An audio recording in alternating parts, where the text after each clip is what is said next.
Hello, I'm General Jim McConville, the Army Chief of Staff.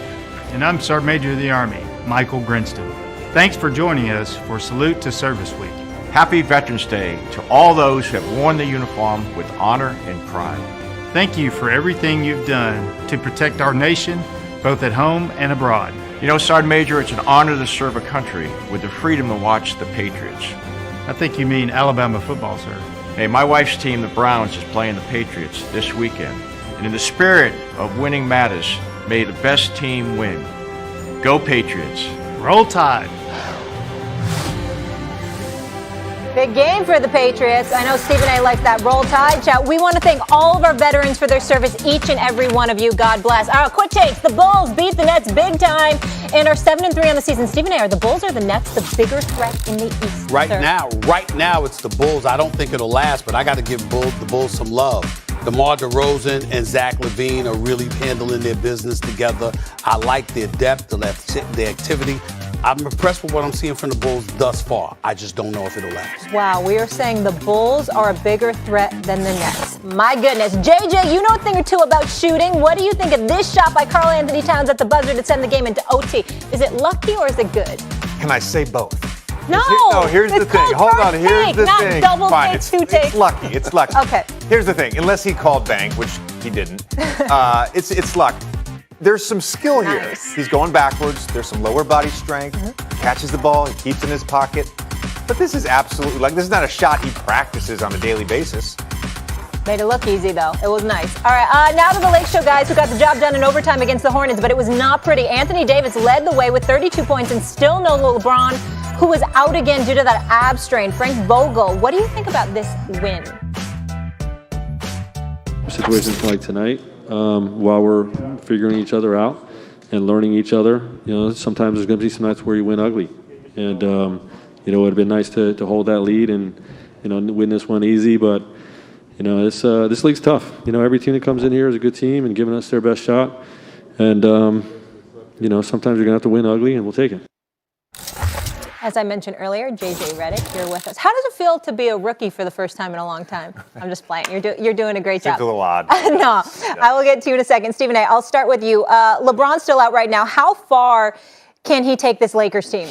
Right now, I would tell you the conference finals. I believe in LeBron James. I know that he's not what he used to be, but I think that's just a health situation. When LeBron James is on the court and healthy, clearly in a position where he's willing to preserve himself for the postseason now, more so than ever before, I think it's one of those situations where his basketball IQ, his ability to make and finish plays, his strength, his size, his girth, his basketball know-how, plus a perimeter shot that's not awful, it's decent. I think the combination of all of those things with Anthony Davis and the rest of the crew, with Carmelo playing the way that he's been playing thus far, even though I don't think that'll last, I still believe in Carmelo Anthony. In the end, I think it's going to take a sniper-like squad, like the Golden State Warriors, to take out the Los Angeles Lakers. JJ, can I ask you a question? And Keyshawn, we'll get to you because I know you're going to be very defensive, all things LA in a moment. So, JJ, is it fair to say that father time is catching up to LeBron James? To me, it's the first time in my life, and I've known LeBron since he was 15 years old, where LeBron looks human. He looks human. He had a core injury a couple seasons ago. Last season, he had an ankle injury. Comes out and says, "I don't know if I'll ever be 100% again after that." Then another core injury to start. The way he started this season honestly reminds me a little bit of like 2018 with the Cavs, where he kind of cruised through the regular season in order to sort of save himself for the playoffs. If we look at this Lakers roster, though, it's a clunky fit. It's a clunky fit with their big three. They need more shooting on the floor. Who knows if Melo's hot shooting is sustainable at this point? They definitely need at least two other great shooters. Do you think bringing in Westbrook was the right move? They gave up a lot for Westbrook, but some of that was fit. I don't think Kyle Kuzma was a great fit there. I don't think Montrezl Harrell was a great fit there. Those guys are playing great in Washington. They gave up a lot. What they didn't get back was any shooting, and that's what they need. They need more shooting. Well, the one thing I would say before Keyshawn chimes in here is that is a reflection on Frank Vogel, who I like personally. But I will tell you this. You don't use Montrezl Harrell at all during the playoff series against the Phoenix Suns. You don't use him at all. Kyle Kuzma didn't necessarily develop under you. You know what? Looking at them and the way they're playing in Washington right now, in the nation's capital, if they keep this up and the Lakers continue to struggle, which I don't think will happen, the Lakers side anyway, you're going to be looking at Frank Vogel and being like, what the hell's going on here? 6-5 ain't a struggle, I don't think, when you don't have LeBron James 10 games into the 11 games into the season, right? I know we talked about Westbrook. Yes, that is a problem in terms of shooting. But can Westbrook start the game, give him 7 minutes, come and be the second unit guy that does what he did a couple games ago, which is score at a high volume? I mean, we're not asking Carmelo Anthony to score 29 points a night. So if he can give us half of that, I think we would take that and be happy with it. Oh, he'll right? give you half of that. If you can get half of that, Yeah. you can get half of that. I think you take that and you run to the hills with it. LeBron James, Father Time may be catching up slowly, but it's got a long ways to go, JJ. I'm never going to discredit Right? or I didn't say he was question discrediting him. LeBron. He said human. But he looks human. Yeah. He looks human. Yeah, in the early stages. What about late in the year, second half of the season, All-Star? If we was having this conversation and you said to me, he looks human, when they're getting ready to go into roll into the playoffs, now I'm a little more worried. The biggest problem for me is, can we keep AD healthy? I've told Can y'all. we keep AD healthy? I've told y'all all year long. I said, look. 10 games in, by the way. Well, I'm just talking about preseason once the minute the mental trade was made. I've said it. It's going to come down to Russell Westbrook. Yes. I know that with Anthony Davis, you're looking at health. Health. With LeBron, you're looking at health. With Russell Westbrook, you're looking at how you play. Last night, had a triple-double. 5 turnovers in the fourth quarter. 5.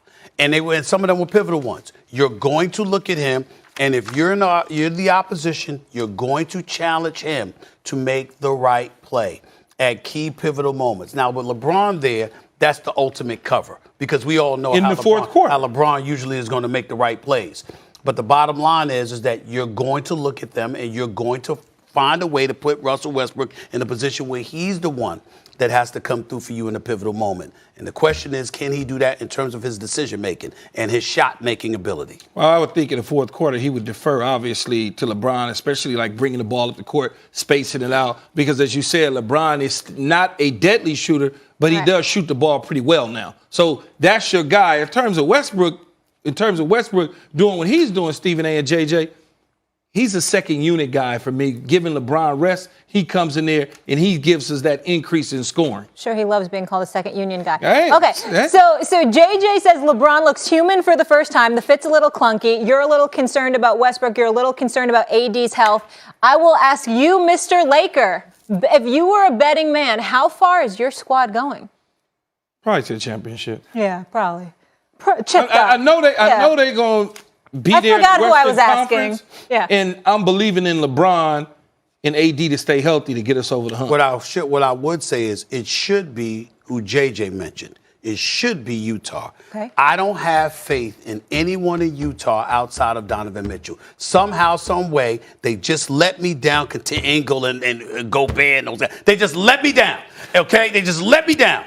And I'm just a believer in the Golden State Warriors. I'm just talking about that. I just think that when you can shoot that well, all right, you can take out anybody. Yeah, 3 is always better. I like the than dub 2. too. We got to go to break. Yeah. Great to have you again. You'll be back with us. We got to talk a little football.